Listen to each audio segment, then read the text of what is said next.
Lobsta Productions. We are being hypnotized by people like this. Newsreaders, politicians, teachers, lecturers. We are in a country and in a world that is being run by unbelievably sick people. The chasm between what we're told is going on and what is really going on is absolutely enormous. Oh yeah, dude. There's some Nephilim. It's like we all know what's going down, but no one's saying shit. What happened to the home of the brave? These motherfuckers, they controlling us now, and no one's talking about how they made us fight and be slaves. And everybody's just walking around, head in the clouds, and won't awaken to a dead in the grave. By then it's too late, we need to be ready to raise up. Welcome to the end of days. Everybody is slaves, only some are aware that the government releasing poison in the air. Welcome back, ladies and gentlemen, to another episode of Nephilim Death Squad. I am David Lee Corbo, a.k.a. the Raven. That is Top Lobsta, the father of disinformation. Before we get into today's guest, a little reminder, sometime around the half an hour mark, we're going live exclusively to patreon.com/Nephilim Death Squad. Join the podcast. Join the podcast. The blop. The blap. The pod blap. If you want to continue watching the episode, this is where you want to be. Ad-free viewing experiences, early access to episodes, early access to Bohemian Grove tickets when they drop. We're looking at the first week of March, tentatively, all right? But we're figuring it out and things are going. We'll have a VIP day. We'll have the main performance day. You want to be there for your tickets. There's also a discount code off of merchandise from toplobsta.com. Which shirt are you wearing? Oh, MK Ultra chickens, free range MK Ultra chickens. Let's just do this. Yeah. Free range MK Ultra chickens pertains to today. This, I actually chose it for today's you did that on purpose? Yeah. That's an, all right. I know I have an idea what we're going to talk about today. It's this. You're not wearing any merch. It's fine. I really like the way it matches you. I'm gonna risk giving you a compliment. Look at that. Perfect. It's crazy because it's almost unfair. I designed the shirt with those sneakers in mind. Today's guest, despicable, dude. Let's carry. Grey Area Monarch is with us today. It's going to be a great episode. What's up, Grey? How you doing, man? What's the problem? How y'all doing? Thank you for having me. I'm sorry that we just talked about his sneak. That's a I almost can't let that go. That you did going that. on. Got a little matching going on. Don't feed into him, please, Greg. Great. Before we get into this conversation, it's nice, right? It's not nice. It's nice. It's actually terrible. It's diabolical that you would do such a thing. You know, he's designing the T-shirts after the sneakers that he owns. This man is dressed like wallpaper right now. That's rude. That's very rude. Great. That's accurate. Tell us a little. Tell us a little bit about yourself, man. Welcome to the show. Yeah. Where can people find you? What do you do? What's up? Yeah, I mean, you can find me at Grey Area Monarch on X. And, I co-founded Organized Safety, which essentially right now is just intake form, organizedsafety.org. And what that is an end-to-end encrypted anonymous platform to where survivors of MK Ultra and related projects, insiders, whistleblowers, defectors, specialists, anybody with information can make anonymous reports, person of interest, locations of interest, other reports of interest, or just click Help Organized Safety if you want to help out the cause. But essentially, what we've created is an anonymous intake platform, and you can opt in for notification if information you submit is corroborated. So, a lot of people behind the scenes, you have all these issues like, whether it be Epstein, whether it be Nygaard, whether it be Nassar, right, with the Olympic gymnasts, whether it be Sandusky with the wrestlers, whether it be the Catholic Church, whether it be the Boy Scouts with 80,000 victims, whether it be all of this that's been going on getting covered up under the rug because individually people got singled out and quashed, right, and just covered up. What we got is to where behind the scenes, anonymously, people can collaborate and unite and build up cases, whether it be whether it be a preponderance of evidence for civil cases, whether it be burden of proof for criminal cases, and kind of get that evidence built up with other people before deciding to come forward. And that way you can do it in a more effective way. And then in addition, you're just kind of helping people that are really fighting for the cause put together and map the network and, kind of apply pressure in different ways on the back end. So we've been running that privately for over a decade. I'm teamed with people that have been doing it for over 3 decades, and we're just, really making the push for actionable solutions and doing something with the information that we all have and kind of unifying as safely and as effectively as possible. I love that. Yeah, no, because well, I got a couple questions. like, I guess the first one is what gets you into it, but also want to give you kudos. You and your wife, Emma, Emma Catherine. Emma Catherine. Yeah. She does a lot of work with SRA victims and victims of this kind of abuse, which is just like, I listen in to a lot of the spaces and I'm like, it's rough, dude. It's heavy work. It's heavy. Yeah. Yeah. And I've heard you a couple times. I think most recently on Tinfoil Hat. So I'm a little familiar with your story. I'm interested to get into it. How do you get into this? What makes you open up a website like this a decade ago? Because this is it's a dangerous thing to do. Yeah. Sure. Yeah. So, I mean, just bird's eye view. So, like many people, I had a up childhood. One, I was a Jehovah's Witness. I was raised Jehovah's Witness, which is, right, weird, right, to say the least. Yeah, my wife's an ex-Jehovah's Witness. Yeah, so, yeah, you get it, pretty controlled situation, like a lot of these. And then other than that, unfortunately, I just had a horrible childhood where I was subject to a lot of abuse. As a male, what did I do? Naturally turn that to anger, right? Turn that to drive, and, try to become successful and, even got into elements of the criminal underworld. Long story short, all I really wanted to do was bad people up, and it got to the point to where, like, I was kind of wanting to do that as legitimately as possible. I had a lot of family, friends, and people that kind of came into my life, especially around my teen years, and had kind of helped me out in different ways. Long story short, I tried to join the clandestine services. When this all came to fruition in my early 20s, long story short, as soon as I got sworn in off books and was a knock, right? Non-official cover, embedded in the criminal underworld. A lot of personal favors started coming into the equation. It was incredibly dirty, more than I could ever imagine. And simultaneously, and my status in the legal underworld off books was being leveraged against me to do these personal favors. Simultaneously, I found out, hey, my childhood wasn't just random, horrible abuse. I actually had been through a behavioral modification program. I had been brainwashed. And, this all just came just to a horrible, violent collision of, my own personalities in my head. I found out I had split personalities, again, had been through this, and, things went real bad. So anyways, long story short, I was legitimately imprisoned. I was falsely imprisoned as well due to clerical errors. When I tried to whistleblow on this, finally, when I got released, got my record fixed, I gathered with other people that had, also kind of helped me out of the program and helped me find out that I was in the program in the first place. And I kind of piggybacked and expounded on the work of Valerie Wolf at the 1995 ACHRE. That's the Advisory Committee on Human Radiation Experimentation. At a presidential hearing in 1995, Valerie Wolf was a therapist who presented evidence from 40 nationwide therapists and hundreds of their clients that was blindly cooperating, meaning their information matched without them knowing each other, and there was non-public details that were brought forward, it's about child mind control, about behavioral modification, about MK Ultra and MK Ultra research derived programs that were operational and ongoing. So essentially we said, okay, this is what we need to do. We need to build up this cooperative evidence, this cooperative testimony, blindly cooperative from people that don't know each other, and how can we do this? So I started networking with nationwide trauma therapists. This is where a lot of these people surface, and then just other insiders, other specialists, other survivors. I had already been plugged into the network, so knew a lot of people that were still in the system, but disillusioned with it, and were happy to, do anything they could, right, to take a shot back at it. So anyways, over time it evolved to where we first were like, getting specific survivor information and stuff like that. Obviously, for safety reasons, that didn't, that wasn't the best way to go. So over time, it evolved to, hey, we're going to get information of the locations, the perpetrators, of certain program aspects that are non-public, and it evolved into this intake form to where people can submit anonymously, but then they can create like a new email address and opt in to be notified. So if someone names someone a perpetrator, if someone names a specific location, a specific program aspects, especially things that aren't public, right? Because if you name the Clintons, right, that's one thing, right? Okay, you're piggybacking and stuff. But if you name someone that isn't public, that hasn't been accused publicly, and then 10 other people name it, well, that's starting to have some strong validity, you know?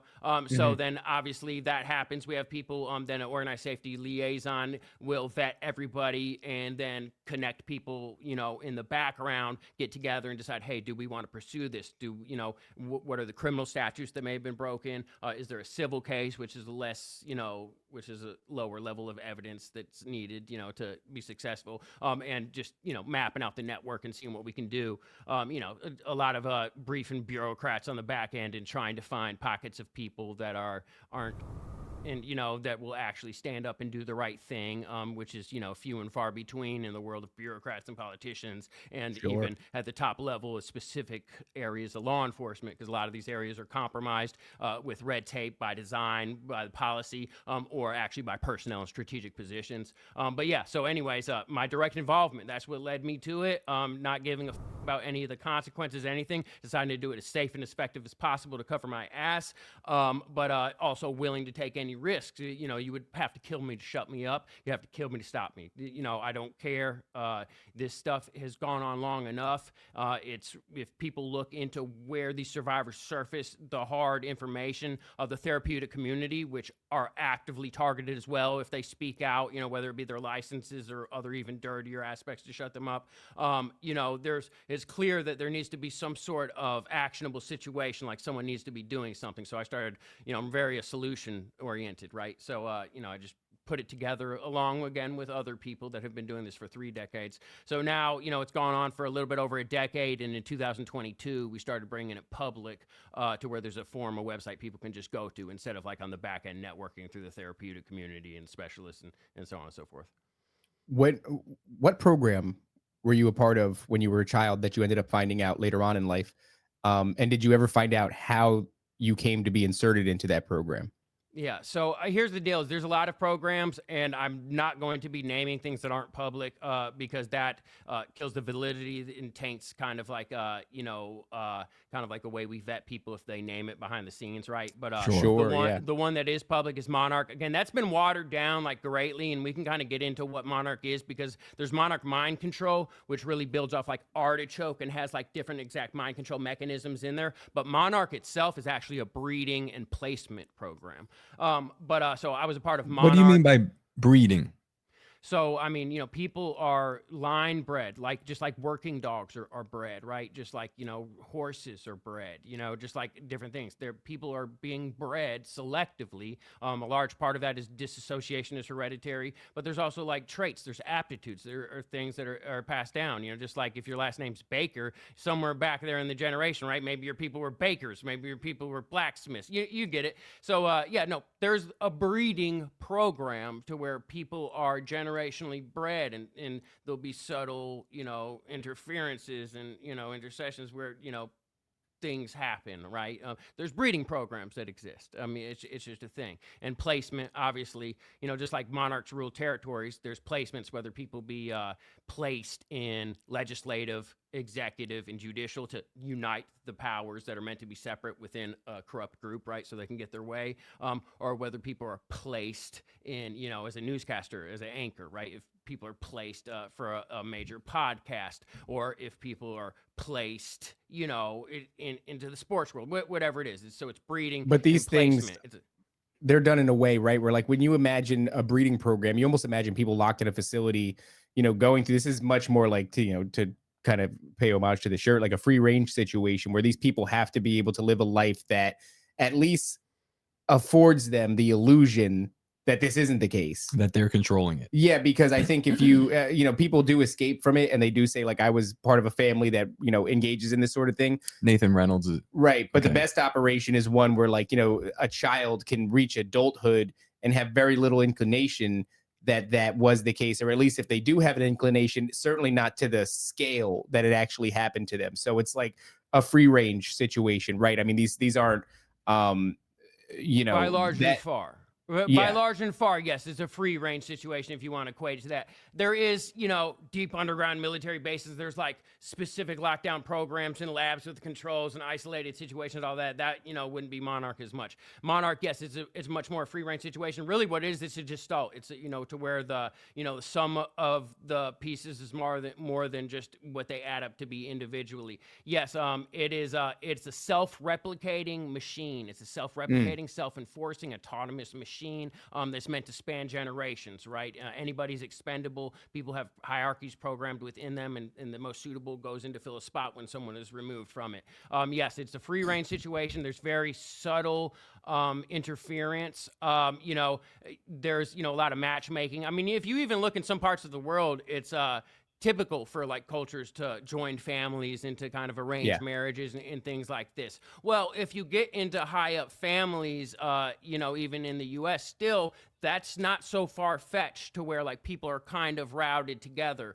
But you have a lot, especially in recent years, it's went from a little bit more forced situations and routed situations to where now even, at the cutting edge, people that have been in these programs, they are subconsciously routed to fertility clinics, right? And then you have fertility fraud. A lot of is going on, which feeds into this breeding program. But yeah, most people, 99% of people in Monarch are not aware. There is the 1% that actually do become aware, and they go through a process called going conscious, which is essentially completing the cycle and then stepping into this. And that tends to be the most psychopathic, most successful people at the tip of the pyramid. They do consciously step into this and then know what they're involved with. Like a Charles Manson?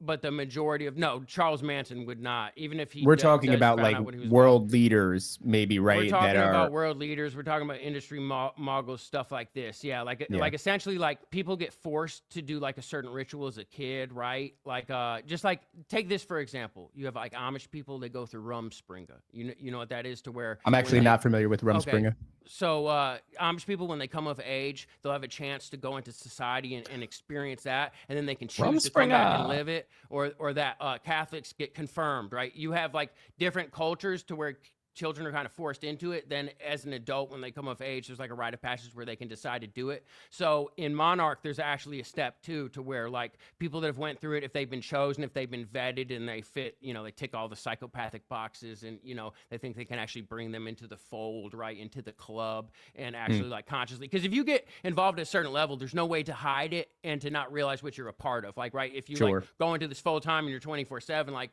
making dirty moves, like you have to be read in, you have to be aware, and you have to decide to do this, because there is justification and there is like, a way to look at things to where like this makes sense, right? Even the evil people like don't look at themselves like the worst pieces of, even if on aspects they do, like, right, they justify what they do. Like there's actually a process in going conscious, essentially one of the most major rituals that people go through as a child, to where they're forced to do it, and maybe a hand is on their hand, helping them along to do something. They revisit that ritual, and then they are, the orchestrator of it, and then they take charge and lead it. And then when they do that, essentially it connects neuron pathways, just like, smell will remind something or this and that. Yeah, the going conscious is essentially a specific ritual that they revisit and take charge in and orchestrate it and control it. And then they kind of step into the fold and go through this. And yes, and then at that point, they kind of have like a merging of, the back end and the fore end. So yes, there are people that do become aware of this. And I know we got into this from the breeding program. But yeah, so 99% of people are unaware what they're a part of. They're largely subconsciously manipulated, even if some of that, like, even if it's kind of like from a split personality that takes orders but kind of lives in the subconscious when it's not pulled up in a certain circumstance, right? So most people are unaware, but there is a minority that are actually, the head orchestrators of this, that do become fully conscious and know what they're involved in. But yeah, so the breeding is covertly orchestrated by large and far. Would you say people like Sabrina Carpenter are conscious of this? I mean, this is just one person that's come across our table that seems like she's been accused of being bred into this to fulfill this role. And then the moves that they make going forward from now till who knows how far this person will go, they're conscious of what they're doing and they understand their role in it. And another person that sort of comes to mind in this possible program is maybe even like a Erica Kirk. Somebody mentioned her in the chat. Yeah. Just another person that I'm looking at that comes from this odd family background. Is now She's on TV. She's on like Love Island or no, whatever. it's not Love Island. I've been saying Love Island. It's another one. I forget what the Summer House. Which is like a big Netflix show, and yeah, a lot of it is really strange if you look into her. She's part of that music video really did it for me with all the symbolism. I'm just kind of like, that's just which one is that? The Sabrina Carpenter one? No, Erica Kirk was in a music video that she's by where the Vegas shooting was at. Oh yeah, so she's in the music video. She zip lines past Summer House. Yeah, on Fremont Street. She zip lines past like a huge 9-10. That must have been the time when she does it, but that's also the day that her husband. And I'm just like, she's also in Donald Trump's like modeling agency. Very weird, but a lot of weirds. Definitely somebody that is like you're saying, her great. Family. Erica Kirk's family ties.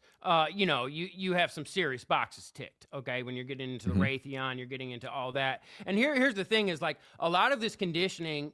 Obviously you have age-old occult stuff like that's been going on, and you have family dynasties in the same bloodlines, which kind of like makes some people turned off. They have a hang-up about that, but it's like, hey, family dynasties have been running things for a long time, right? So you have like age-old occult methods that are brought into this, but really, the MK Ultra aspect really got industrialized post World War II, right? And a lot of these techniques were brought forth into the military intelligence industrial complex.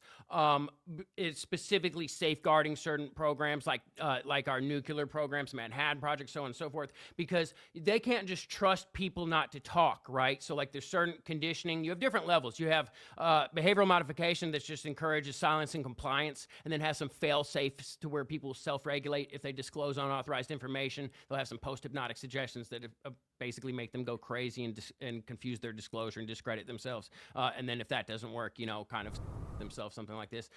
But then you have your full-blown Manchurian candidate programming. So Erica Kirk, just coming from a family that was high up in this, it's not just personnel in these black projects and, this national security, intertwined, non-governmental organizations. It's also their families. Okay, this is no joke. Like, this is just the way it is. And these people, are brought through similar institutions, and they're, brought up through the same pipelines. So yeah, I'd be looking at her for this. As far as, okay, so is she one that would go conscious? Sabrina Carpenter, much less likely to be going conscious. What for, and how much is she really controlling? She's used by far and large as a puppet. No offense to her. Yeah, she says she claims that she doesn't know like the nature of, like, she's doing a music video. It's got like this homage to basically a movie about a pedophilic relationship between a dude and a young girl. Lolita, right? Yeah, Lolita, and she's like, oh, I didn't even know that. So it's like, just to add to what you're saying, it's like she just seems like she's caught up maybe in the fame. And I guess the question is like, how much of I didn't know, and then it's like, oh, so just coincidence upon coincidence. Is like, at some point you are getting into the industry. I mean, you have some people that literally just listen to their manager, listen to the directors, listen to producers, have some people that they pair with and work with and trust them as a creative designer. Then you have some people that really want to take charge and get intertwined, and then they go on to become a producer, a director themselves, right? So you'll notice some people that are actors, some people, yes, exactly. They go on to take full creative ownership, and that's always very vital to them. They go to it. They're much more likely to actually go conscious and consciously be a part of this. You have other people, they're just tunnel vision. They just focus on their specific role in this and let other people manage it down to the creativity, right? So like, what exactly is she doing? I don't know, because I'm not very familiar with her, but what loosely I am, I don't think she's one of those that's like OCD, managing every detail to herself and very insistive of that. And I don't think she's going in the pipeline to where she wants to be a producer, a director, a writer, and kind of control this, right? But you have some people that do go on to do that. Now, Erica Kirk, she's being groomed and stepping into the role to have a lot of sway and a lot of position. That, or is she just really a puppet and listening to everybody around her and completely managed? I don't know, and I haven't really went into this enough to look at it, but it just, at a glance from what little I do know, Erica Kirk would be much more of a likely candidate for going conscious and stepping into a role than I think Sabrina Carpenter would. And that's just completely, me just talking. I would agree from with what that. little I do know. I would agree with that. I want to ask you about this, sort of the patterns that emerge when you have this data chunking website like you do, and there's all this testimony coming through, and certainly you have consistent patterns emerge. And I'd imagine that's part of your vetting process too, if this starts to adhere to what a bunch of other people are saying. But before we get there, there is I understand the psychological component of maybe, let's say, inducing trauma to cause a dissociative state. And when that happens, a second programmable personality emerges. I think that the Project Monarch symbol of the butterfly is meant to represent the hemispheres of the brain, right? The wings of the butterfly. And there's something about like hemi-syncing and really like there's this scientific / psychological manipulation of the human condition that allows for like a plethora of things, whether it's a Manchurian candidate or, you know, you name it. That all makes sense. But then there is this other component that people in the research field, if they want to maintain credibility, don't touch that much. And that component is the spiritual component. And when you get to that, it looks a lot like demonic possession. It looks a lot like channeling entities. And you're talking about binaural beats, like that. All sorts of things like that. And it's like, you know, I have a lot of respect for these people that are delving into this field, especially trying to bring attention to the people, the victims of these programs. And it's, you know, it's even called satanic ritual abuse, but the most credible researchers out there have it, the deck stacked against them, because as soon as you start talking about demonic possession, entities, channeling, any of these things, you're going to start to lose credibility. Dude, it's a huge component. I'm sure if you brought that, like if you led with that with some of the people that are giving you this evidence into your website, they'd probably be like, this guy's crazy. Because it's like, if you see that at the bottom, you have to ease people into that. Into understanding. I mean, I imagine the victims have experienced it, and probably a lot of them are like, it's one thing to say, hey, I was part of this shady program that the government is funding and it's operating in this way, right, you know, in front of us, but we're not willing to look at it. It's another thing to say, and by the way, the things that I've experienced are in many cases inherently demonic. So can you talk a little bit about that spiritual component? How does that apply? Is that something that really does poke its head up as often as maybe a couple of crazy dudes think it does? Yeah, so I mean, here's the thing is, because I mean, obviously, and I hate using cliche terms like rabbit hole, but this is a whole rabbit hole. This is a whole topic of itself, and there's many different ways to understand it. I mean, just like, you know, you take religion, you have a wide variety of beliefs, and like no one really, there are some people that stigmatize people, but like there's some really out there religious beliefs. And if you get to the core of these different religious ideologies, I mean, it kind of gets out there in each one in its own way, really. So what do people believe? Here's just one for, you know, one aspect way to look at it is a lot of people grow up believing in Santa Claus, right? Okay. Well, people that are brought up in this different, more tribal culture that are, you know, taught different things in this, they may have grown up going through certain initiations and going through certain rituals and rites of passage and so on and so forth, to where they did invocations in a ritualistic ceremony, and they believe that they became inhabited with certain, entities, with certain parasitic entities, with certain energetic viruses that they infected themselves with, certain parasitic entities that they infested themselves with, and so on and so forth. So now, is there reality to that? It doesn't matter if there's reality to it or not, because if you get a little kid and you hypnotize him and you grow up believing that he's filled with satanic power, that little kid is going to be hell to deal with regardless. There's a placebo effect if it's not a real effect. So really, what does it matter in the long term? Now, okay, so is this stuff real? Is it out there?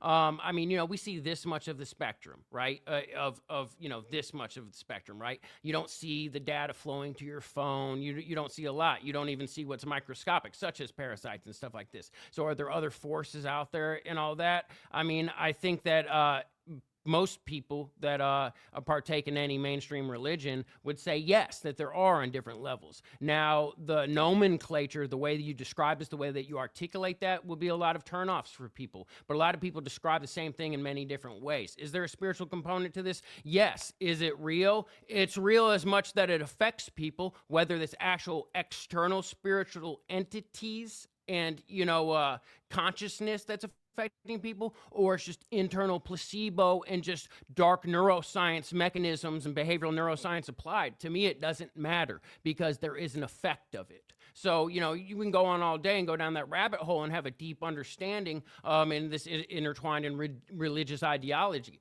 But again, to me, it doesn't matter because the point is that it has an effect. And if you take a little kid and raise him a certain way, he's going to adhere to that in some way, shape, or form. I do want to talk about this a little bit more before we jump off, because I agree it is such a rabbit hole is a fair terminology. And it leads to so many different doorways. We've been talking about it in the past few episodes a lot. Nathaniel Gillis has a really good interpretation of these things, I think, and it's this idea that he calls it the phenomenon, and it is willing to take form that is relevant to what you're most likely going to believe. And throughout this research of the MK Ultra programs, Project Monarch, the Gates program, anything like this, you get a plethora of different things. You get certainly demonic encounters, right? But you also get very, what would you call it, culture specific ones, to your point, like the Egyptian Ennead, even though that's a little bit strange because that's a long since gone culture. But somehow this phenomenon has decided that maybe an individual will be more receptive to this. So being the 9 gods that ruled over Egypt, that's one that keeps getting channeled or keeps getting bumped into.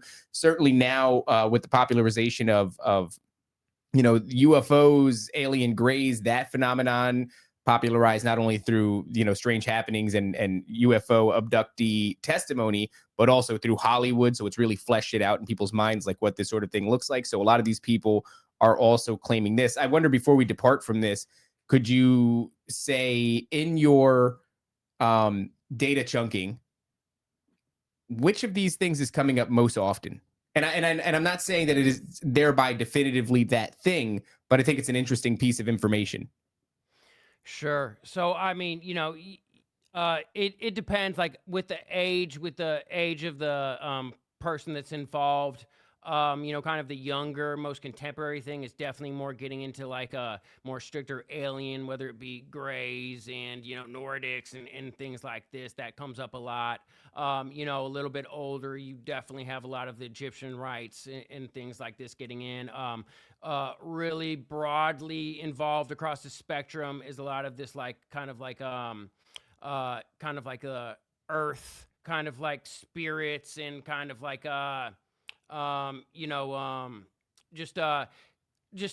really you have a lot of people using different terms across different times to explain the same entities, because a lot of these entities have different names across different cultures and things like this. By large and far, the more younger, more contemporary thing is definitely pushing more into the alien, Greys, Nordics, and that sort of thing, and kind of like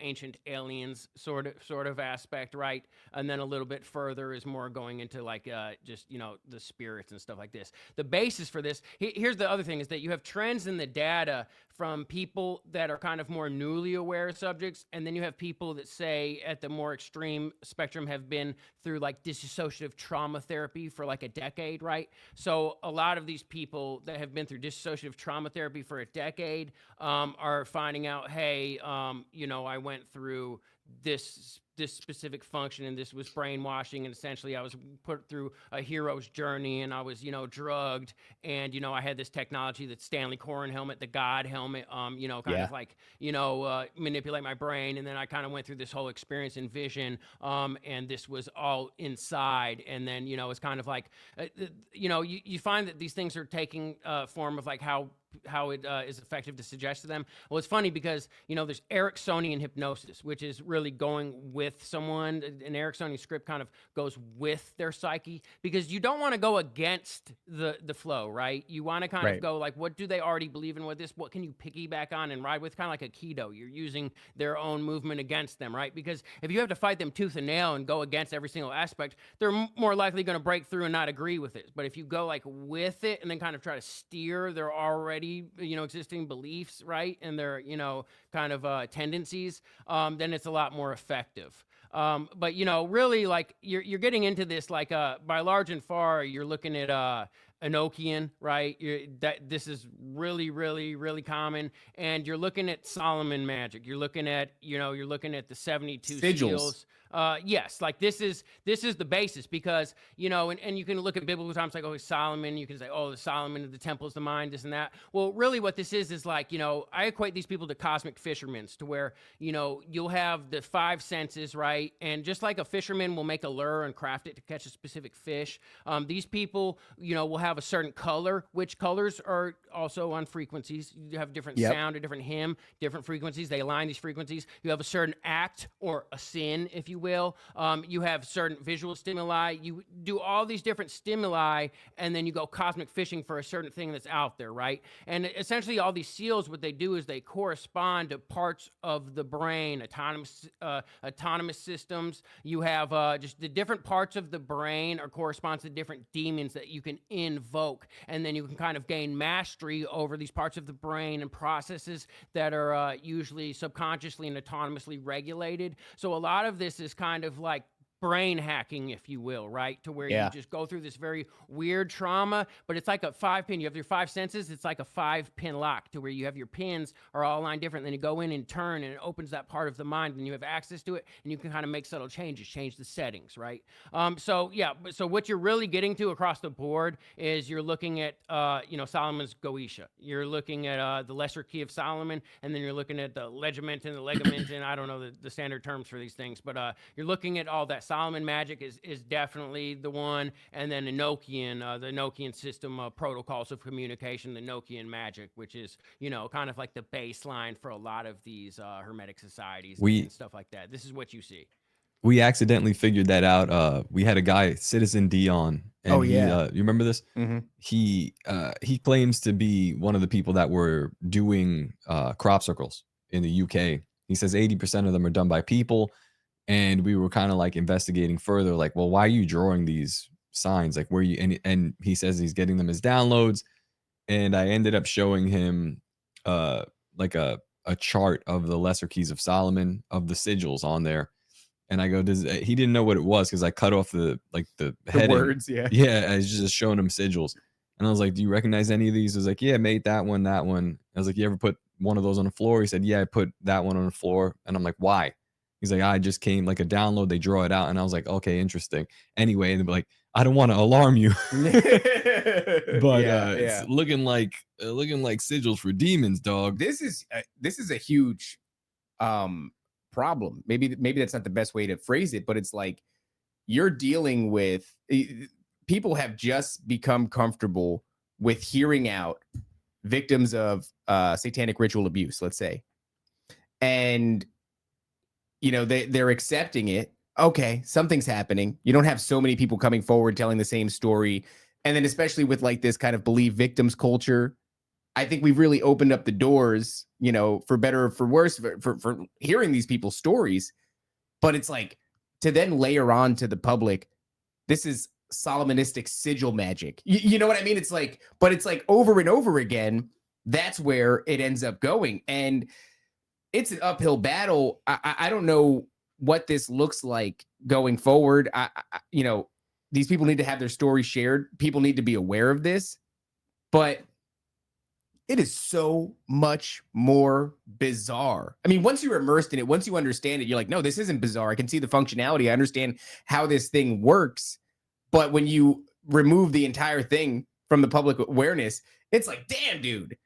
Okay, yeah, sure. These people are getting abused. And there's a ritualistic element to it, all these things, and people are going, well, I don't believe that the rituals are really happening, but I do believe that these people are being abused. In other words, the validity of the rituals, I don't know where to place that, but these people are clearly being abused. And it's like, okay, now sit down, buckle up, because the rituals are very real. And this is going back to, Babylonian magic. And that is Enochian. I mean, it's like, that's a real hard pill for people to swallow. I don't know what that conversation looks like going forward, but look, we're at the 38-minute mark. I'd love to get your thoughts on that afterwards, but we got to kick out these poor people. Guys, if you want to watch this episode, patreon.com/Nephilim Death Squad is where you want to be. Otherwise, give it a week or so and the episode will release in its entirety, but it's going to have to be a little censored for YouTube because they're going to kick us out. So goodbye, guys. We'll see you later. So, I mean, maybe you could speak to that. And then after that, I want to get into the patterns that emerge, the stories that people are telling in this data that you're collecting from these experiences. Well, how much you're actually allowed to say? How much you're allowed to say. Yeah. But it's like, the reason I want to get into that is because I see interviews and I see people talking about it. And then I see people's ears perk up. Wait, what? That thing happened to me. Mm-hmm. I was part of this program. I wore these headphones. I drank the drink. You know what I'm saying? Like, oh yeah. The buzzer, like, my doctor did the buzzer. Yeah, I remember the things, the big goofy headphones. Yeah. They looked at me. They were like, "You're retarded. We don't need you." So they just gave me the headphones. I never drank the drink, but I want to get into sort of these elements. But first, let's talk about that whole thing. Explaining to somebody who's come to the table to have this conversation, I'll hear you out, and it ends in, this is Solomonistic sigil magic. Yeah, so I mean, honestly, like, when I'm briefing people going into it, that's, I go into that less. Why? Because it's, people have hangups. I start off by like briefing people with like the 20-minute testimony at the 1995 ACHRE, the Presidential Hearing Committee, to where the therapist and then two subjects brought forth testimony, and they submitted blindly corroborating testimony from 40 therapists and hundreds of clients, right? And then kind of go forward to like, Collins Ross, the CIA doctors, Bluebird, that's, built on, tens of thousands of Freedom of Information documents and things that we know, without a doubt. And then just going into, hey, a lot of this is covered up, and there are elements of the therapeutic community, dissociative trauma therapists and specialists that deal with organized extreme abuse. And what this is a form of brainwashing, and there's counterintelligence methods applied to specifically off-put people. So people will not want to hear it. So people will have hangups. It goes into taboo and cliches.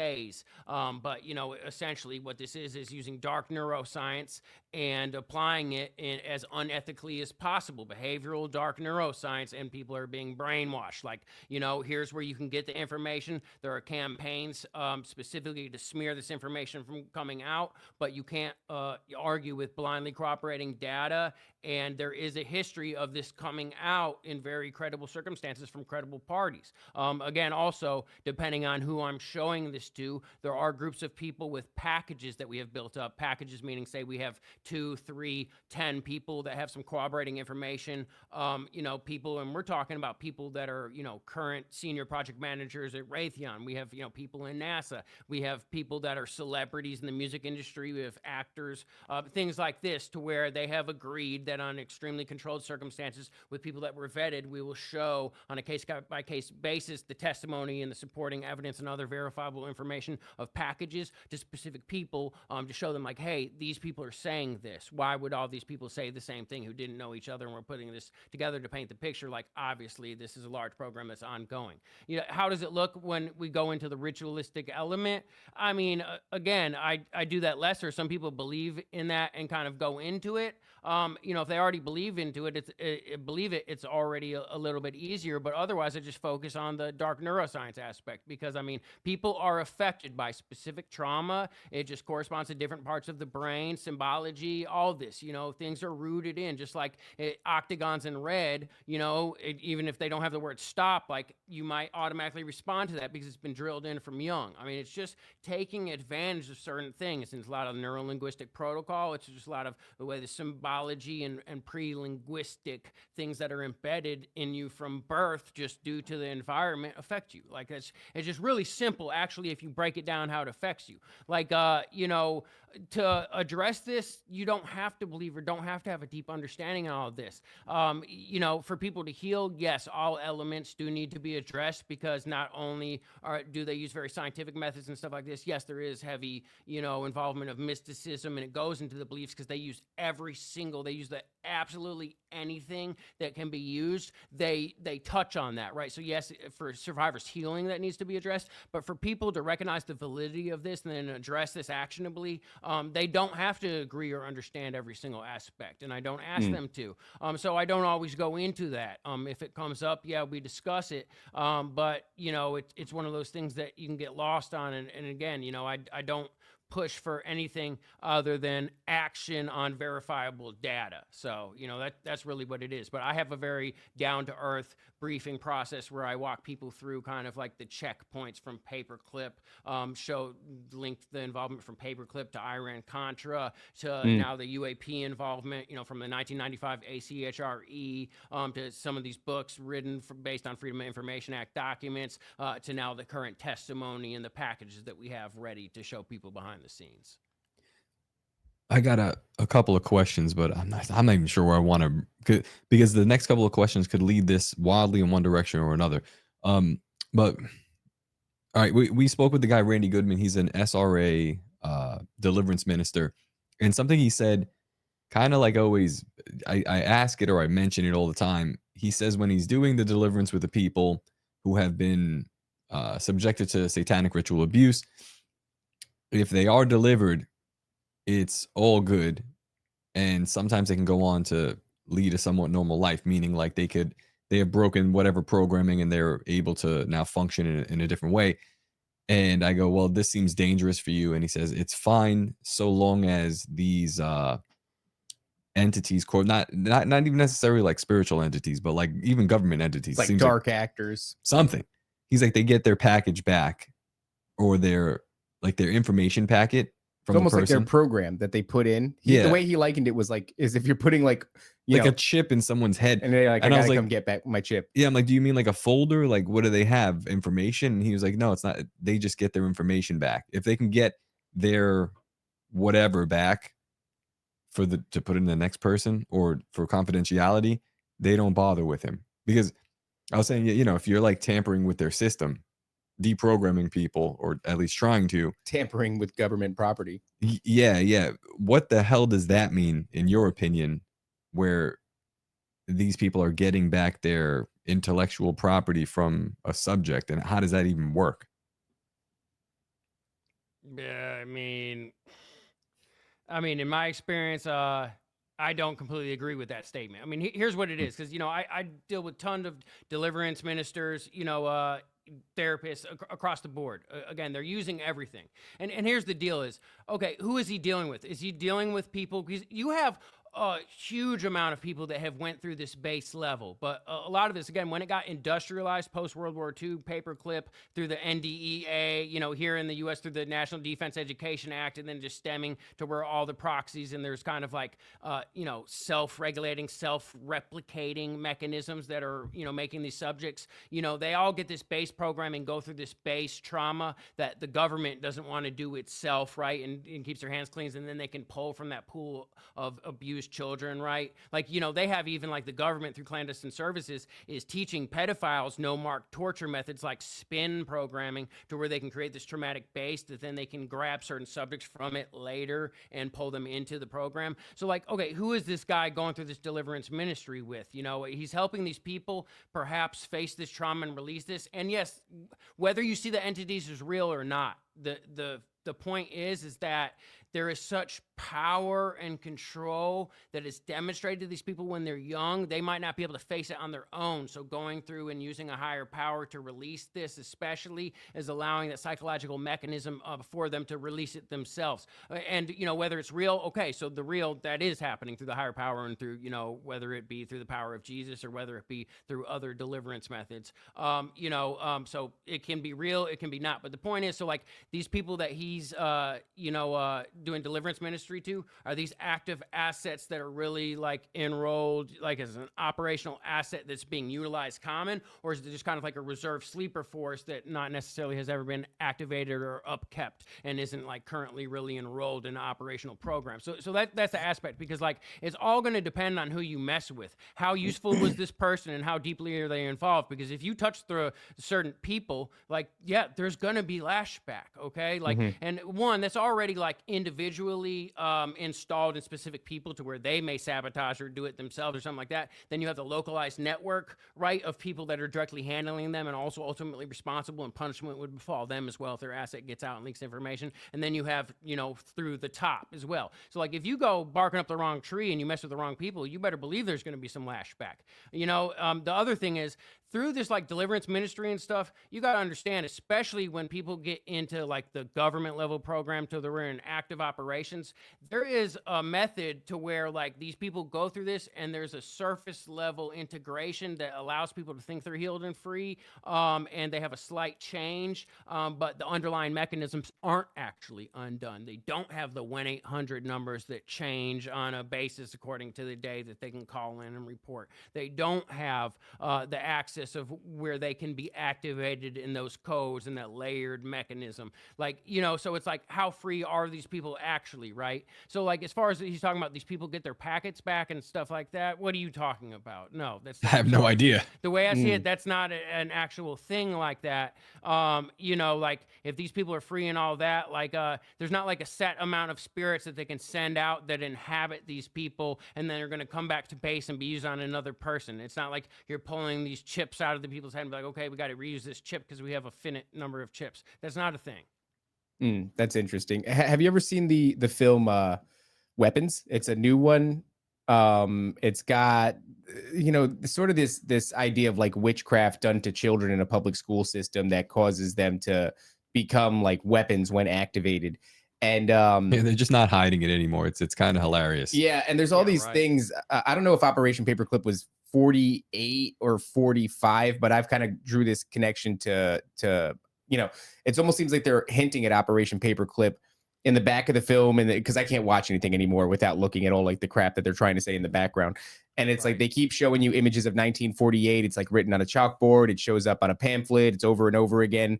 And then you're also getting these concepts of parasites that also keep coming up in the background. Parasites, parasitic, relationships. They're talking about cordyceps mushrooms creating a parasitic relationship with their host, all this other stuff. And then you're seeing in the background also information about whales and their communication through frequency. And so these three elements, right? Operation Paperclip, frequency, conductivity, and also parasites comes up a lot over and over again. And we're talking about like recognizing patterns. You've got all this data coming in. I'm sure these patterns are emerging. I wonder, are you finding, because in our research, we're finding the prevalence of a frequency conducting technology, and that doesn't necessarily have to be like a chip, but it could be just this strange piece of metal. Obviously, people that are abducted by like aliens, which I think the alien abductee phenomenon plugs into this pretty tightly. Yeah, I mean, we started off looking up Indrija Puharich and his patent on the dental tooth implant that they were using for some sort of voice to skull technology. And from there, we were like, what the, and it just, you go down the rabbit hole again.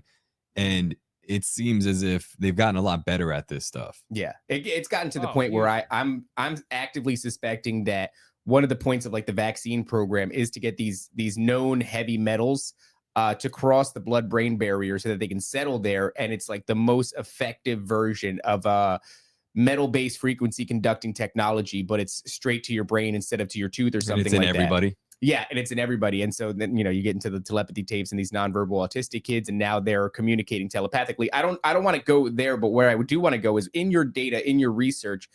How often does the idea of like an implant come up at all?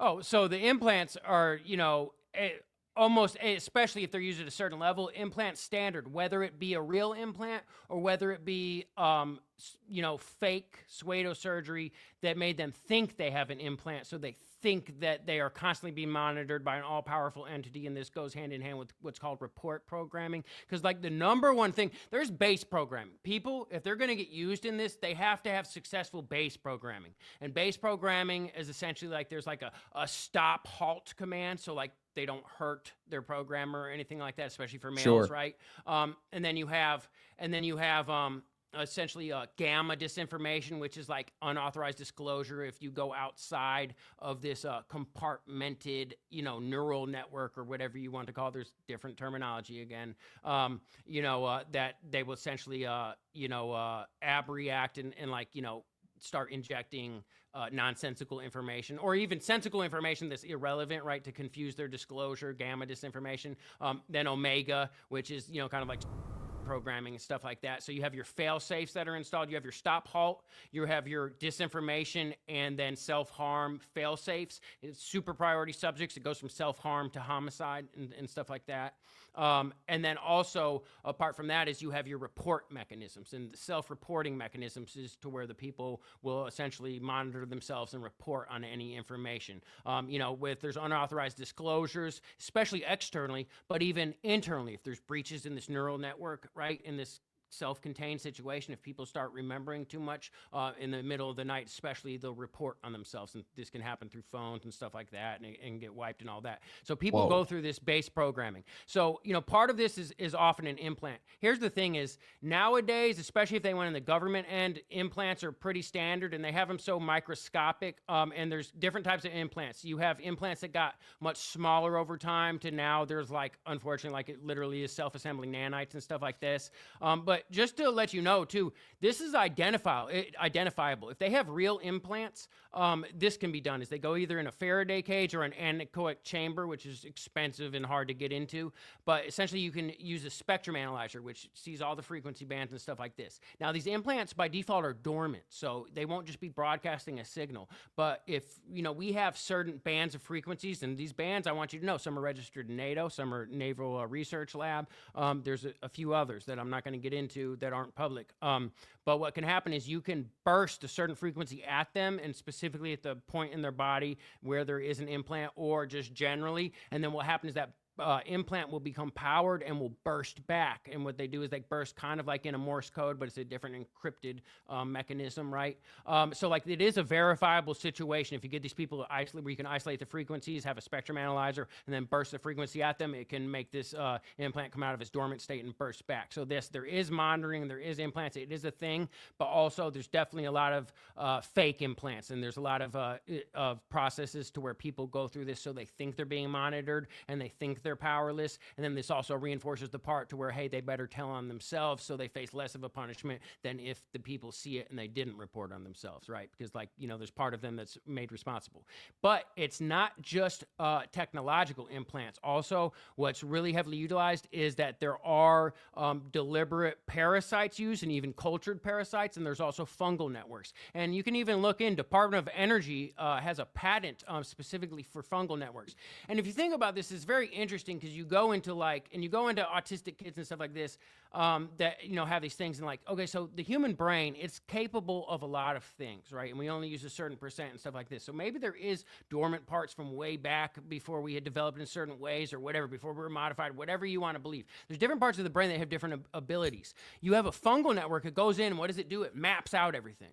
You have parasites, just like parasites will control animals and guide them to places to do and stuff like that. What do? They map out parts of the brain, and then they can stimulate parts of the brain and take control of the host. So what a lot of these actual age-old occult techniques do, but also what the government's learning to do from some of this, is they use this fungal infection, they use this parasitic infestation to essentially map out and then essentially nest in certain parts of the brain, which then become controllable or utilizable, right? And then they can kind of it creates a mechanism to where they can control it and access it. And then also some of these parasites and some of these fungal networks also respond to frequency and aid transmission in different ways. So yeah. Okay, this is perfect. This is plugging exactly into where I was about to go. And this is just for the audience sake, DOE funded research at Oak Ridge in 2019. It's just a Google search. You don't have to pull it up, but led by ORNL, which I guess is a scientific research. And yeah, they're doing it specifically on the symbiotic relationship between plants and soil fungi, but the way that they communicate, that neural network that kind of became really popular, actually was a huge talking point on Rogan, which you're talking about big podcasters that, end up in a weird space. Rogan, we kind of call him like the modern day Laurel Canyon. You know what I mean? Where was it? Edgewood, you said? No, Oak Ridge. Oak Ridge. Okay. Oak Ridge. Yeah. Oak Ridge is that 12. Yeah. Yep. Is Oak Ridge the place where they have the Hadron Collider? The Hadron. Yeah. Okay. Yeah. So now, okay, we're talking parasites. We're talking fungal networks of communication, parasites that hijack the mind and can control the host, tell it to go do this, tell it to go do that.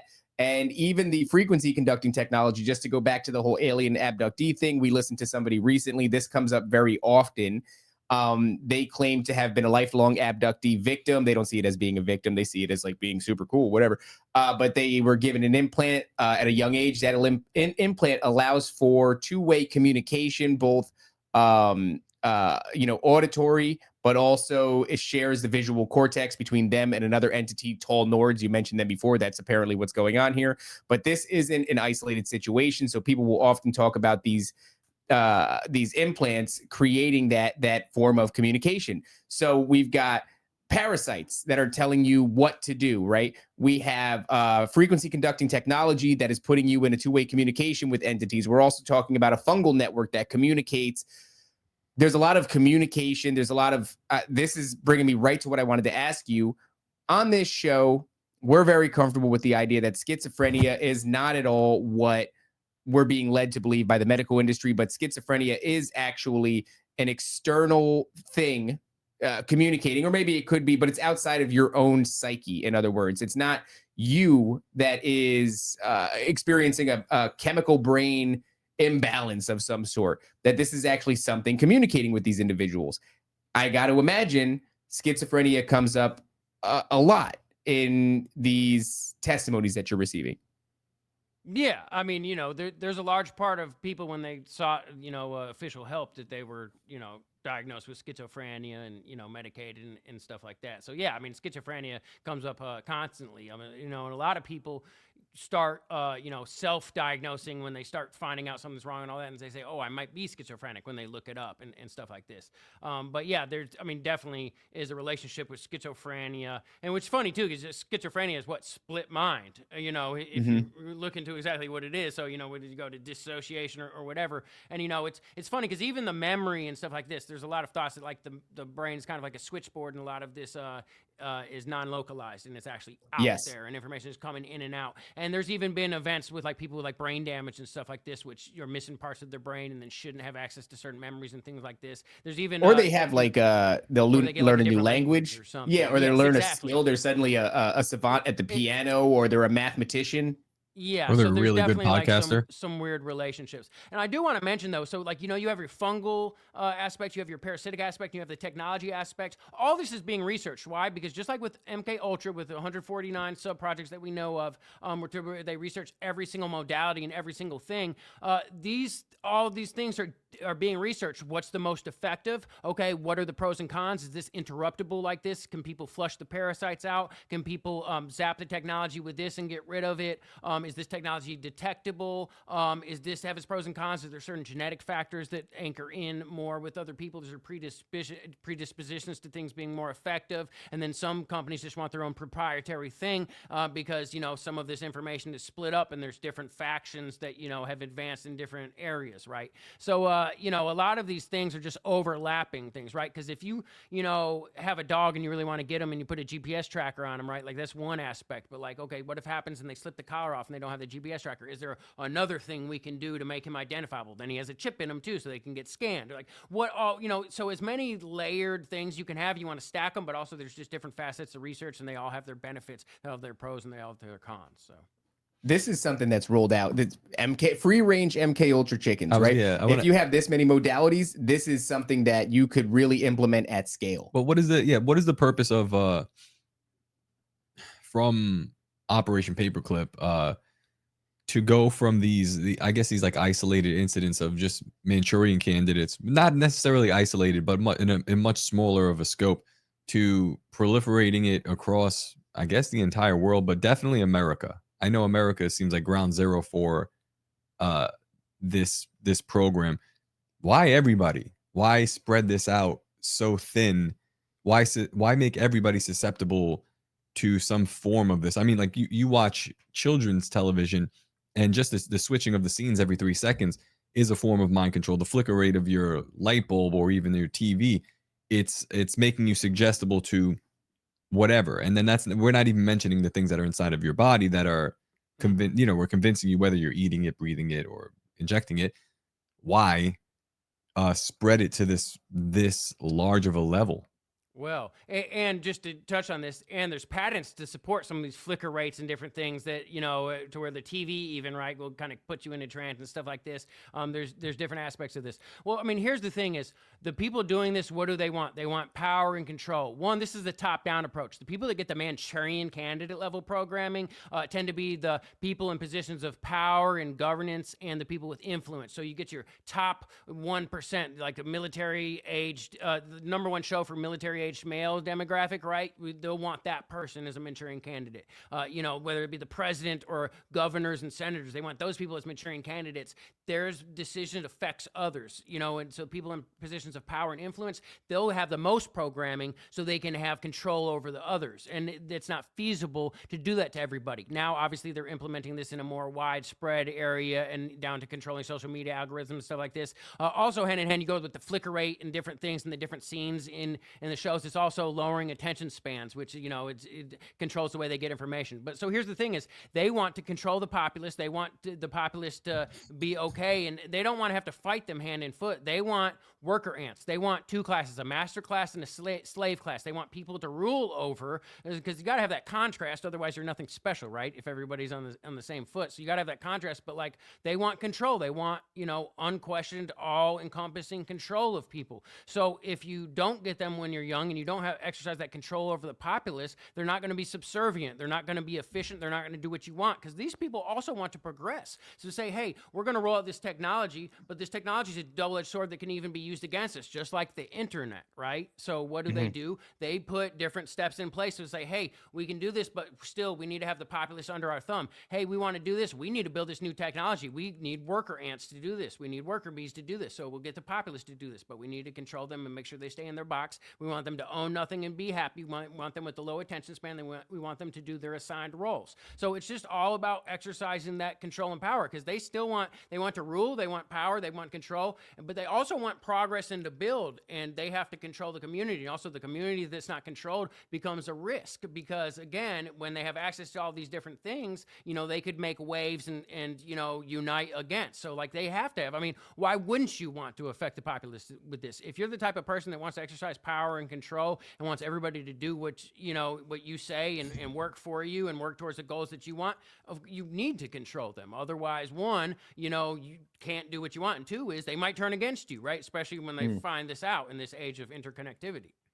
Yeah, trauma has a great way of making something. You don't even have to think about it on like such a psychologically advanced way that these programs are looking at it. It's like, if you traumatize an animal, it becomes very submissive and it'll do what you say. And then, obviously there's all kinds of layers of benefits on top of that. You can keep going further. But yeah, as far as suggestibility, willingness to give in to fear, which is something that we're constantly inundated with. Best example, you go back to after 9/11, and it was like terrorism. I swear they had an issue that went out and said, you need to say the phrase terrorism at least once every 2 minutes. And it was like this constant threat. Read off to them today's threat level, orange. It's an orange. Remember that? Back in the day, they would do those orange threat levels or whatever. They would tell you the likelihood of getting it just seems bombed. Like, yeah, I understand. I understand what you're saying. Like, yeah, you would want that, but you keep them in fear, and then one day you go, hey, here's a solution. But it's the point of diminishing returns. Like, we're reaching that point of diminishing returns where you're continually trauma fear basing an entire generation of people until they don't. It doesn't seem to be. I guess maybe some new iterations of the mind control work, but every time I look around me, I'm like, more people seem to be aware of the techniques than ever. And it's like, you guys seem like you're losing control when you were good before you wanted to take the whole chessboard. Well, that's like when we were talking to Danny yesterday, and she's like, is that the case, or are we just in like a really unique echo chamber on Twitter? Is this a representation of the populace not just on Twitter. That's always been? It's people. Well, we're in Florida, so but I told you, I went back to New Jersey, and they're like, they don't know anything at all, and I'm like, okay, we haven't made as much progress as I thought, maybe a little bit, but I think that's got to be it.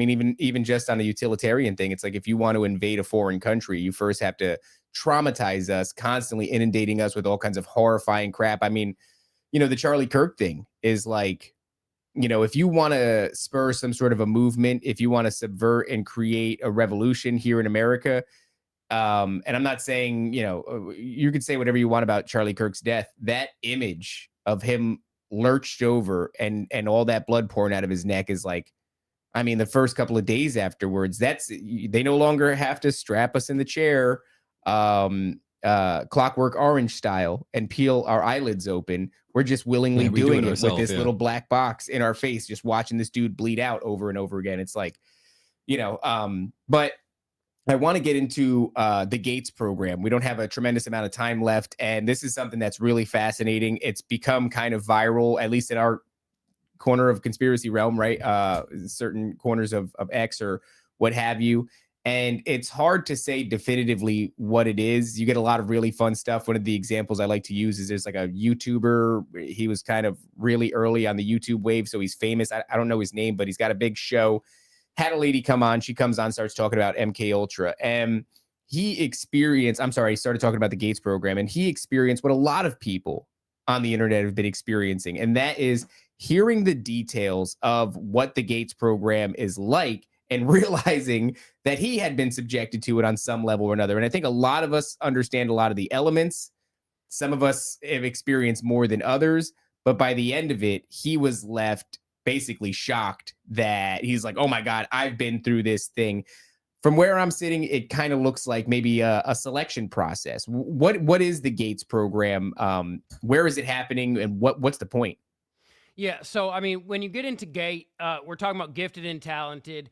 You know, there's going to be a bunch of names for this. Early on, it was MGM. You got Tag, you got GATE, you got High Cap, you have Core, you have Encore. You have so many different names, regional equivalents. We're talking about gifted and talented education. We're talking about enrichment. We're talking about pull-out programs. And really, this goes hand in hand with other programs, too, into vocational stuff like this. But this was made under the National Defense Education Act, okay? And, you know, following Sputnik and this whole Cold War era, we created the National Defense Education Act. In response, we had to make sure that all of our people are prepared, you know, for national defense, hence National Defense Education Act. Okay, so, you know, what this really made was funding for, one was Project Talent, which Project Talent basically identifies candidates that would go into GATE and other things, right? And it's also a lifelong monitoring thing. Project Talent, also hand in hand, that was made by John C. Flanagan. The funny thing is John C. Flanagan was selecting the combat fighter pilots before this, right? So in World War II and other things in the military, he selected combat fighter pilots, which is one of the most like strenuous jobs, and also in charge of some of the most expensive equipment that you could f up, and you know, they don't want that, right?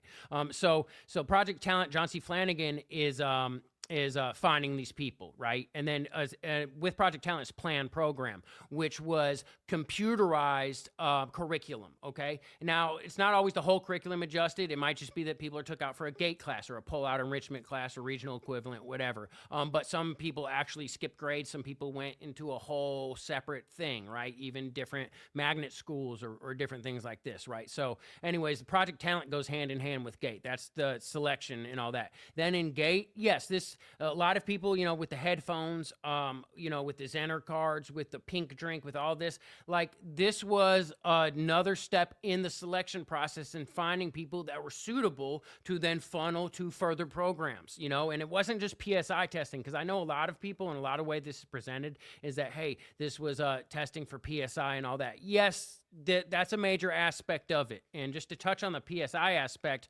one of the grandfathers of GATE is John C. Gowan. And what he does, if you look it up he wrote a few books, and he, like taxonomy of consciousness. Essentially what he took was age-old mysticism and occult initiations and different aspects of these dissociative trance states and their qualities as they related to phenomena. And what he did was he basically switched up the nomenclature to very scientific articulation, and wrote it so it could be into a curriculum. At the same time, it gets into Dabrowski. You have Dabrowski, and what Dabrowski is known for is they called it positive disintegration. And what positive disintegration is using trauma to disassociate. So essentially, like, it's showed with a pyramid to where a pyramid's made, but at first there's 5 levels. At first, what it is bricks all over the place to where it completely shattered it. Just like you shatter the mind of someone young and it's disintegrated. They have a disintegrated psyche, and then you build it back in structured form to your own whim to serve a purpose, right? So, you know, it goes, so the gifted and talented education actually goes in hand with Dabrowski's positive disintegration and 5-phase of consciousness, to where they are taking them through a specific protocol and development, specific curriculum to build them a certain way. And again, you know, with the Gowan's curriculum of all these different occult initiations and mysticism and all this, wrote in a scientific nomenclature, it's integrating this into the curriculum and kind of building people up. It's occult path working. It's literally what this is. So it's just taking people through this. Just like, you know, you have Babylonian blasphemy, you have Egyptian mystery, you have these mystery schools, right? It's kind of like teaching the same thing, just in modern day time. So you have that aspect. But see, along with this is you have a lot of people to where, like, in gifted and talented, it's not just about STEM. It's not just about mathematics and sciences and technology, right? Engineering. You also have people that are really valued for the arts, right? In this right brain material. And this right brain isn't just also conducive to PSI and phenomena. The right brain is very conducive to brainwashing. So a lot of these people, that's what's not talked about publicly, is through this gate process, it's not just that they were going through PSI testing and that sort of thing. Some of these people were being funneled off and turned into full-blown Manchurian candidates. This goes hand in hand with programs such as, in contemporary times, you had DARPA had this program called Engage, E-N-G-A-G-E. So, and what that was K through 12. They were especially integrating technology into the classroom. You had advanced learning solutions, game-based learning, things to really get children involved and to be able to really learn in a way that they are really invested in it, right? You're really passionate about it. So video games is one of them. So you have companies like Cubic. Cubic has a lot of game-based learning solutions. They're used in a lot of these space camps, things like this. Again, touching back to Andrea Proharic, that started the Space Kids and all this. So anyways, Cubic, right, was involved with GATE and involved with a lot of this technology and game-based learning. At the same time, Cubic, after 9/11, also acquired Abraxas. Abraxas I know, right? Is yeah, it's just like the person that owns Abraxas his name was literally Richard Helms. I mean, go back to MK Ultra, right? His name was Richard Helms as well. So anyways, this guy is an old spy master. You have all these OGs from the clandestine services and all that in Abraxas. And Abraxas, what they were responsible for, among other things, was they would form the covers for Knox. For non-official covers, they would craft those. They get this top secret programs where they are crafting the knock covers. So what they did was the same company that's involved with the selection through GATE and then the training of them in game-based solutions involving these military platforms, just like some of these first-person shooters and stuff. Again, that actually goes back to DARPA, some of these DARPA-developed platforms, which people don't know about this. Like, this all goes back to. So essentially, the same company, Cubic, that was made through DARPA's Engage to use their technology, training kids in GATE and STEM, and the kids that were selected and funneled off to this, they also, at the same time, were funneling and routing these people and grooming them to be unwitting, non-official covers. So they would kind of like set them on a pipeline and path, give them opportunities, specifically intelligent, poor people that don't have otherwise opportunities and are more apt to take this opportunity, right? Especially if they have parents that could get out of the way or parents that would comply or parents that they could control some way. So the same company that was involved with training these kids and using their technology also was crafting their cover, unbeknownst to the kids. So it's just all a program, not just to test people for PSI, but to brainwash people and to place them. It's all about placement. And again, we need that for national defense on a certain level, but it just goes so far beyond that because they're using torturous methods to groom people. And then also, if you get to the top of this, it's corrupt people that are misusing assets and just, it's the whole corrupt agenda of globalists. It's not for the U.S., it's not for humanity, it's for some corrupt, bloodthirsty, power-hungry, warmongers. So, anyways. Well, speaking of really cool stuff, I was doing a little bit of research here because I'm wondering, like, you hear certain elements in regards to what they're looking for, what the perfect candidate is for this sort of a thing.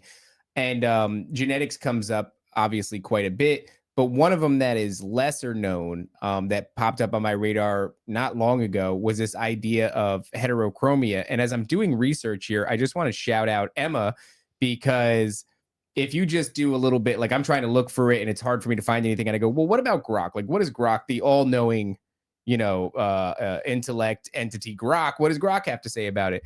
And all the sources that are getting pulled are from Emma's Substack, which is, I just think that's really cool because it just goes to show the impact of the work that you guys are doing. It is making a difference. And so, you start to look into this and it talks about Mengele, which I know that there was, this idea that Joseph Mengele, who's known as what was his name? He was like Angel of Death. Yeah. Is obsessed with a number of things. Twins comes up quite a bit, but also heterochromia comes up a little bit. And I'm wondering, is that something in your research that has come up, this heterochromia aspect? And if so, what seems to be the implication? Why?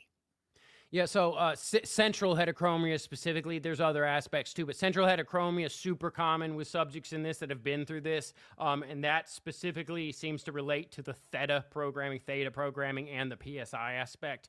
As far as exactly why and what the connection is, That's not my field, and I don't have the full information on that. All I can say is that there is absolutely a strong correlation with PSI phenomena, with theta programming and central heterochromia specifically. I can say that definitively. As far as getting into why and stuff like that, I would be wildly speculating. It's strange. I know there's not much to do there, but the idea that some sort of a psi related, anything would manifest as a partial eye color. It's just strange. Like you're just talking about anatomy and biology. It's the chemical. It's going to be the chemical makeup. Is there another correlation where there's an eye color, but does that go hand in hand with another genetic trait that's related to that we don't know? I mean, there could be something else there as well, not just the eye color. That could just be a tell. I really don't know. Yeah. I would imagine also that Mengele's interest in the whole twins thing would have been the psychic connection, right? Because that seems to be, it's very common that you'll have twins and they share some sort of not a hive mind, right? But there's a quantum entanglement. But also here's another aspect is if you have twins, you have a control for if you're doing experiments on one, you have a control, and then you have the experiment. So that would be really good, especially when you're looking at threshold testing and things like that. So because in any experiment, if you really want to know what you do, you can do anything to anybody, but how do you gauge that results compared to how they were going to develop if you didn't do anything? If you have a twin and you take one, but then you do an experiment with the other, you have a control in an experiment, and then you have the one you actually that's did on. Very smart, but very dark, super dark. So these elements that show themselves, and I have somewhere where I want to go with this ultimately, but these elements that show themselves in the Gates program, these sort of tests, maybe we could talk about those a little bit and what it seems that the purpose of them may be. Certainly the frequency in the headphones, because I remember that, but I don't know if I was subjected to the same thing or if that was just a run-of-the-mill hearing test. I'm sure there are run-of-the-mill hearing tests. I don't know why you would give them to children. But I remember sort of the monotone voice going maybe it was click a button if you could hear this, hit the button if you could hear the tone type of deal. And I was subjected to the tones and whatever. But as that applies to the Gates program, what the significance would that be? And then also this pink drink, because I know it's probably something that you deal with a lot, Gray, but it's for people who are just getting this on their radar, those are relatable, right? Because it seems to be that in the public school system, we were subjected to this to some degree. And that relatability creates a lot of fascination around the phenomenon and a lot of questions. What was this pink drink that people were choking down? What might have been the purpose of that? This tone that they're subjected to, and what other kind of, seemingly innocuous things were people subjected to that ended up being part of a pattern for the Gates program? Right. So, also the thing that goes hand in hand with this, a lot of times when people were brought to a very dim room and went through this, there would be someone from outside the school a lot of times that was coming in to administer these tests. So what was the pink drink? Was there a temporary memory loss agent? Was there something else kind of like you have an MRI with contrast and you'll take something so it can show up, and then there, also have a scanning device in the room, right? When it gets to the hearing element, is it seeing, what frequency range someone can hear in? And then also knowing that no matter what, the brain can still interpret it, even if they don't audibly, consciously interpret it. It's kind of, I think, testing thresholds and also testing susceptibility. Is there something else in there? Was there a sub-audible suggestion that was put in there? And then if kids say certain things, even the person administering the test wouldn't have to know all the details of it. They say, hey, if this comes up, then this person, passes, or this person rates this, right? So there could be, sub-audible suggestions. They could be testing the thresholds of, the frequency, of, what they can hear, the threshold, if they're able to hear it or not, and just deeming if they're suitable, right?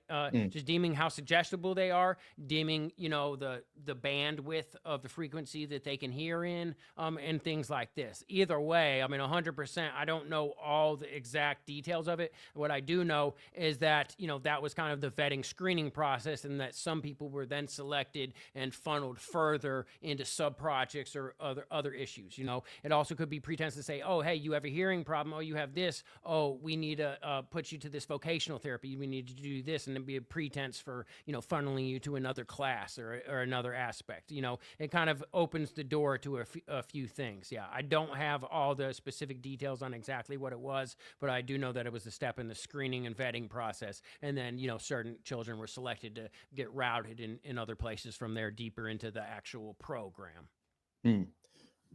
One of the other things that comes up quite a bit, and I heard somebody talking about this, that what they thought the point of the Gates program was, and you know, it does seem that you're looking for a level of eligibility, right? But the other thing is they connected it to this idea of the alien grays. And I know we just talked about this, you know, what the phenomenon will present itself as, which you're more likely to believe, or what you've been sort of programmed. Doesn't have to be directly. It could just be culturally, right? The age bracket that you broke it down into, I think, is very telling. Older people kind of going towards this like Egyptian aspect, younger people going towards this. And there's a plethora of things. You have ascended masters and spirit guides. It's funny too. You could even locate the changeover in the zeitgeist from Puharich bringing in Geller to, you know, manifest the UFO Roswell movement, and then from there you have that generation on pretty much talking about aliens. But before it is the Ennead. Yeah, it's like old people get this right. There's your turning point. Yeah, you know, not to shout out Charlie Kirk. Right there's your turning point in this weird zeitgeist of what they're gonna now manifest or you know, imagine. Well, this kid that's listening to this story, as this woman is explaining, well, these are the elements, and he goes, oh my God, I've had that happen. And then she goes, this is, you know, what I think it is. And he's like, wait a second, I've always had an obsession with aliens, with UFOs, and I've experienced abductions, right? Sleep paralysis. And that is, you know, on this show we talk about this. The sleep paralysis phenomenon is very strange. These days I'm much more looking to just the whole thing is calling it a phenomenon, because the overlap between a sleep paralysis experience, an alien abduction experience, old hag, you name it, the only thing that changes, all the elements are the same. There's a paralysis aspect. There's a unbelievable level of fear. There seems to be an accompanying of maybe a vibration or a frequency or an electrocuting kind of a feeling that keeps you paralyzed. But the thing that changes is just like what's doing it to you, which is odd. You know, it just seems to be morphing. It goes from like incubus demon to I've heard stories of like Fred Flintstone, all kinds of crap. Whatever you're, especially for children, it's like, what are you going to believe it? Disney this Fred Flintstone. Disney characters. Disney characters. Yeah, and what I meant to also with the Egyptian, a lot of the Egyptian rites, also a lot of the older people are very druidic, and they have a lot of like earth-based spirits and stuff like that. That's a huge thing. I couldn't find the word in my head, druidic. But it's a like lot of that, nature familiars, nature spirits, right? Exactly. Yes, and that makes a lot of sense too if you think about like the hippie movement and everything, right? You're really like getting in touch with the earth. There's that whole idea of like tree hugging hippie was a cultural phenomenon that would have certainly flavored people's opinions of the spiritual, if that's what you want to call it, for an entire generation. With the timeline, what you'll definitely see is where it seems to trend in the data of what they're experiencing. There's a lot of external reinforcement for sure. There's definitely a relation there. So where do you fall on it, Greg? Because it's like, I understand like the idea of like tulpas and everything, and you can give sort of attention to a thing, and maybe the individual human's ability to manifest a thing. And I know you're saying that it doesn't matter, and I agree with that. It doesn't really matter, because the point is it's still happening to you. But if you had to put your money on one side or the other, is this an external intelligent force, or is this something that is purely concocted by the human psyche as a manifestation of our own, you know, desire for control? Who knows? Anything like that. Where, if you had to pick a side. Well, what's the nature of existence? You know, egregore, what everybody believes in, what is that? I mean, here's, in my personal belief, and my personal thing is that the people that run the world, right? And here's one thing, let me touch on this, is And when you get in deep hypnosis, there's positive hallucinations and negative hallucinations. And again, everything's Ericksonian to where there's a script that goes with your psyche. That's the way it works. And this is people hypnotizing people and stuff like this. So already, like, you have that human element of it. Now, what do I believe? I believe that going back to Babylonian blasphemy, to Egyptian mystery, to all this, the people that run the world and their family dynasties and the priest class, the ruling class and the priest class, I believe that they commune, often using conduits because it's dangerous and can essentially drive someone crazy, and it also can go bad, but also because you need to have certain purity, or these things that you get in touch with will just, eat you alive. But I believe that these things have been communing through communication protocols with entities, with consciousness that's out there, that's usual and non-physical presenting, but that there is consciousness out there. And I think this consciousness is so intelligent that it uses whatever works against us. Okay, a lot of ways that we've learned to do to each other, because what better way to control someone than a way that's agreeable to them? Piggyback on their momentum where they're already going, piggyback on their desires, piggyback on their understanding, instead of start from scratch, right? You work with what's already proven to work, and then piggyback on that. So I believe that there is consciousnesses out there that are so intelligent, that are completely controlling our ruling and priest class and using them as playthings, and also using them as proxies to thus in turn control the people. So yes, I believe that there are some intelligences out there that manifest in whatever way suits them, whatever way suits the cause, and they can be a wide variety. They're the great deceivers, okay? And that, they're just doing whatever they can to get their way, to play with the people, and the people are nothing to them. We are ants. That's what I believe. And I believe that, largely these generational elements of dynasties of a ruling and priest class have continuously engaged with them and then passed down these parasitic infestations, and then brought their children through initiations to infect themselves energetically with these viruses, and then, take these things into them and agree and continue the cycle. So I believe that there is specific bloodlines and people that are continuously infested with these parasites, that are infected with this energetic virus, and that even have over time developed in certain ways, such as the reptilian brain, more than other people who have developed in other ways, right? And that these people are used as proxies to control the people from the top down. I believe that there is intelligence and entities out there that are using just a bag of tricks and deceiving the people, and using whatever way, shape, and form to present that makes sense and is most effective and efficient for that time period. I wonder then where you put us in that equation, because you said they look at us like ants and things like that. But there's also this parasitic relationship where they need us, they need something from us. We talk often on this show to a friend of the show, Dr. Jerry Marzinski, who's a clinical psychologist, and he dealt specifically with schizophrenia. He was in the field for like 35 years, and Everybody drink. We mentioned him quite a bit. And one of the things that he said, a story that he shared, was he started talking to patients in a prison setting where they allowed him to, because in a medical industry, they're not really, like a medical setting. They're like, don't give in to the delusions. You're going to feed into it and you're going to make this. So, but in the prison system, they don't care.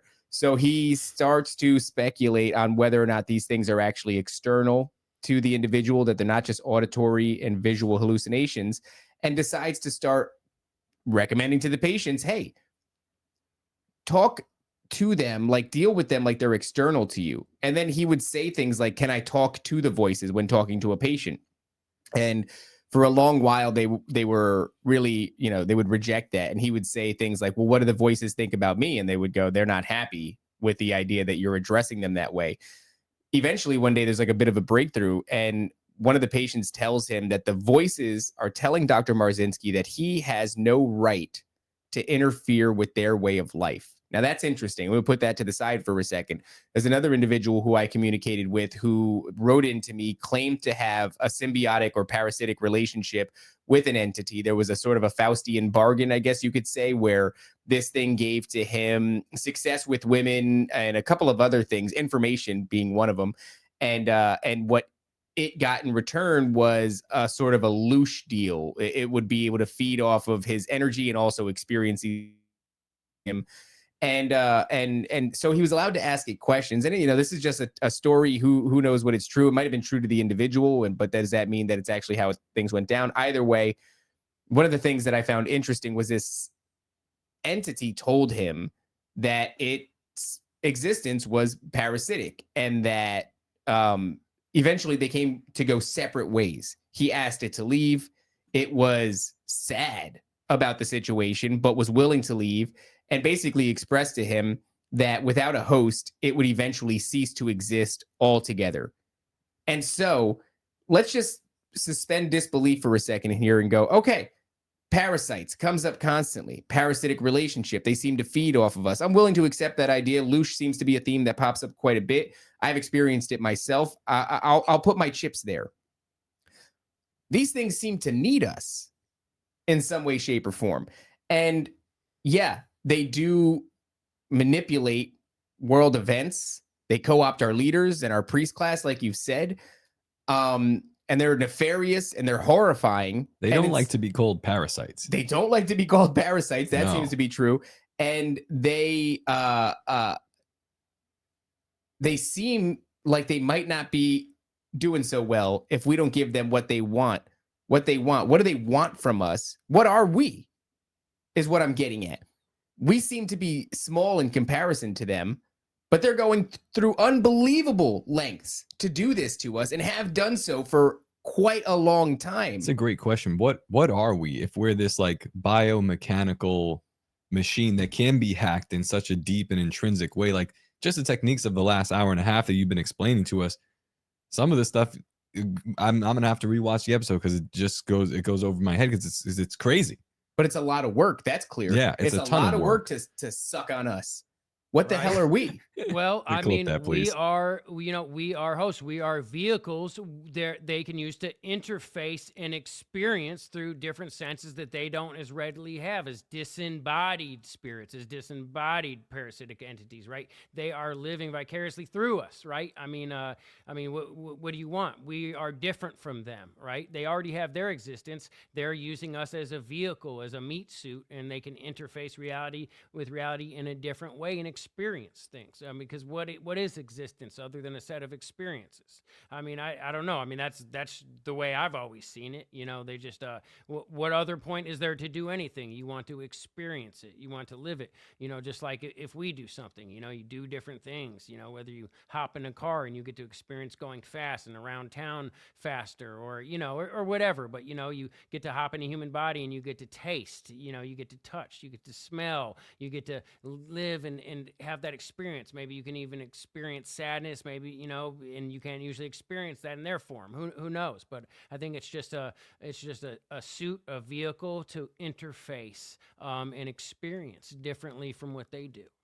Just flesh interfaces, huh? It's like Just a it meat reminds suit. me of that scene in the Matrix where the bald guy, I forget, Cypher, I think his name is. He's like, yeah, I know the steak is fake, but he's sold out Yeah. his people just to go back and experience the fake That's steak. interesting. Cypher being, yeah. Oh, that is interesting. That's one of that's one of the most profound. I mean, obviously that movie was stolen, but yeah, we stole it from Tom Althouse. but I do really enjoy that and how it pertains to this idea of, I don't know, we're constantly being sold that the psychedelic realm is like, wow, when you go there, it's this, it's that, it's this and that. It's like, well, I don't know, why are you trying so hard to manipulate and experience here? Yeah, it seems like they live an existence that is void of that, and that's exactly it, right? So demonic possession is, you want to engage in the sins of flesh, you're doing it through us. Somebody gets possessed, and what do?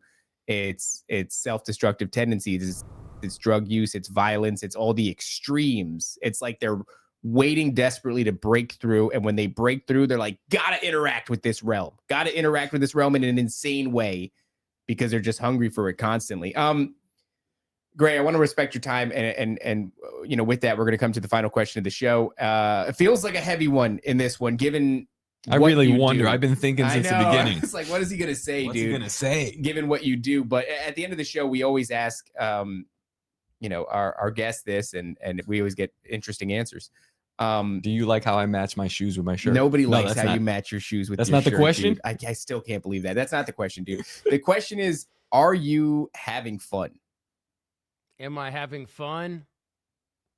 Yeah, I have fun. I mean, you know, it is what it is. You know, I was probably having more fun in a lot of ways when I was carefree before I kind of woke up to some things that I don't feel right about, right? But I make time to have balance in my life and to have fun in life and to enjoy things. You have to. As much as, everything is right now and these concerns are right now, I've learned to be in it for the long haul. It's a marathon, not a sprint. So I do make sure that I enjoy things and that I take some times, to have fun and to have enjoyment, because we need it. Otherwise, what is life, right? So yeah, I have fun. What the hell does a dude like you do for fun? Like, what is your, do you have a hobby that goes around town real fast? That's it. You drive fast, dude. I used That's to be what a it lot is. more fun. I'll be honest. I used to be a lot more fun. Well, I don't know. Maybe you're doing important work, dude. But don't it's heavy. forget That's what I'm saying. It's heavy work. You and your wife, man. But you don't guys forget are to doing have heavy fun. stuff, man. Don't forget to have fun. You got to have some sort of fun. You got to unplug from it. It's the simple things for me. Some nice food, and then play with the dog, and go out and enjoy time with the gal, Yeah, there you go. I mean, keep it simple. I appreciate that. That's Listen, good. man. I've This lived is a fantastic wild, so episode. I've lived a wild already, so I've got a lot of that behind. You got it out of your system. I've already busted my body up a little bit, so I try to keep it chill now. All right. Well, listen, man, thank you for your time. Before we get out of here, where can everybody find your work? Where can they go and support you? This is important.